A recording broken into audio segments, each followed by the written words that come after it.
अस्सलाम वालेकुम नाजरीन, हम आज बात करेंगे शलजम। शलजम के बारे में कहा जाता है कि शलजम में सेब की निस्बत 10 गुना ज़्यादा ग़िज़ाई अज्जा पाए जाते हैं। चूँकि सेब को तिब्बी माहिरीन, माहिर ग़िज़ाइयत जो लोग हैं वो बड़ी फ़ौक़ियत देते हैं ग़िज़ा के हवाले से, सेहत के हवाले से। चूँकि जिस तरह के आजकल माली मामलात चल रहे हैं, तो इन हालात में हर आदमी 300-400 रुपये किलो सेब जो है वो लेके खा नहीं सकता। लेकिन शलजम जो है मेरा ख़्याल है मैक्सिमम 70-80-100 रुपये किलो तक होंगे। तो शलजम में वो तमाम ग़िज़ाई अज़्ज़ा जो हमारी बुनियादी ज़रूरत हैं, जिस तरह कैल्शियम है, मैग्नीशियम है, फास्फोरस है, विटामिन बी है, विटामिन सी है, आयरन है, कॉपर है, सोडियम है, सेलेनियम है, वगैरह वगैरह, इस तरह के जितने अज़्ज़ा भी हैं ये सेब की निस्बत 10 गुना से भी ज़्यादा पाए जाते हैं।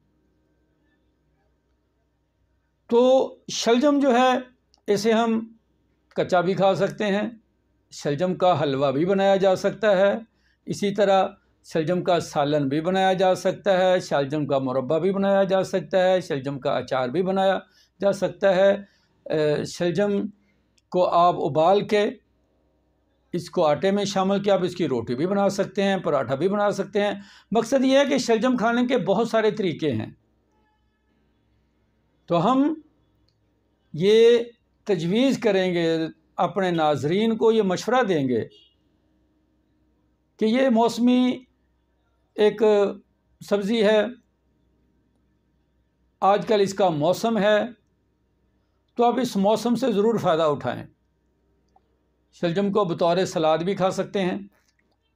आप रोज़ाना काली मिर्च और काला नमक लगा के, क्योंकि कच्ची सब्ज़ियां जो होती हैं उनके हवाले से हमने पीछे भी एक वीडियो में ये बात बताई थी कि कच्ची सब्ज़ियां जो होती हैं आम तौर पे ये नफ़क़ करती हैं,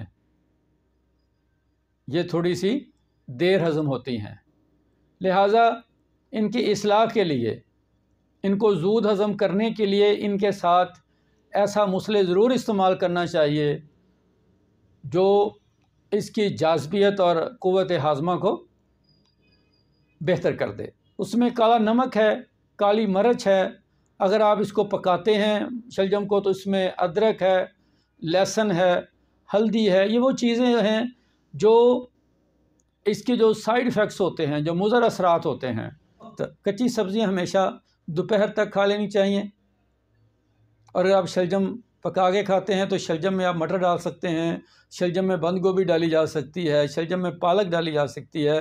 बल्कि शलजम और गोश्त जो है ये बहुत ही अच्छा मरकब होता है, ये बड़ा खुद ज़ायका सालन भी बन जाता है और ग़िज़ाइयत के हवाले से भी ये अपनी मिसाल आप होता है।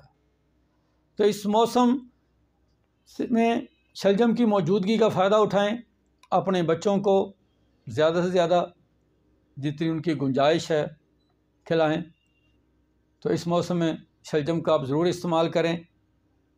तो जैसे कि हमने बताया कि कच्चा खाते वक्त काला नमक और काली मिर्च का पाउडर बना के रखें, वो इस पे लगाएं।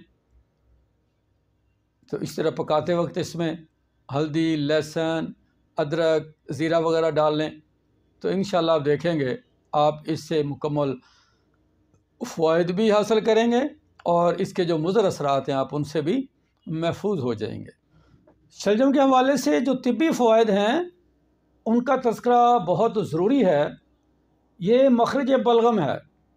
शलजम जो है ये जिस्म से बलगम को खारिज करता है।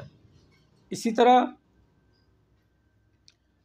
ये मुफर्रिक़ क़ल्ब है, ये आसाब को तक़वियत देता है।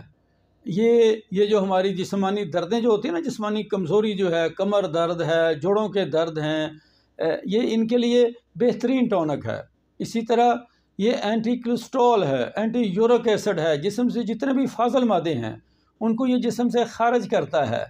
और जब जिस्म से जहरीले मादे निकल जाएं, जिस्म से फजूल चीज़ें निकल जाएँ, नुकसानदेह चीज़ें निकल जाएँ और जिस्म में सिर्फ ताज़ा खून हो, ताज़ा हवा हो, ऑक्सीजन हो, तो उससे जिस्म हमारा तंदुरुस्त व तवाना रहता है।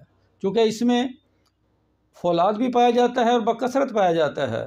तो ऐसे लोग जो खून की कमी का शिकार हैं, जिनका HB लेवल कम होता है, वो इसका इस्तेमाल ज़रूर करें। जिन लोगों में कैल्शियम की कमी होती है या कॉपर एक ऐसा एलिमेंट है जो हमारे बालों के लिए, हमारे जो आसाब के लिए बहुत ज़रूरी होता है, तो इसलिए इसमें वो बहुत पाया जाता है, कुदरती तौर पे पाया जाता है। इसी तरह मैग्नीशियम है, फास्फोरस है, ये जितने भी इसमें ये मादनियात हैं, ये हमारी जिस्म की ज़रूरत हैं और ये वही मादनियात हैं जिनकी बुनियाद पर हम अपनी सरगर्मियाँ सर अंजाम देते हैं, हमारे आज़ा जो हैं वो तंदुरुस्त व तवाना रहते हैं।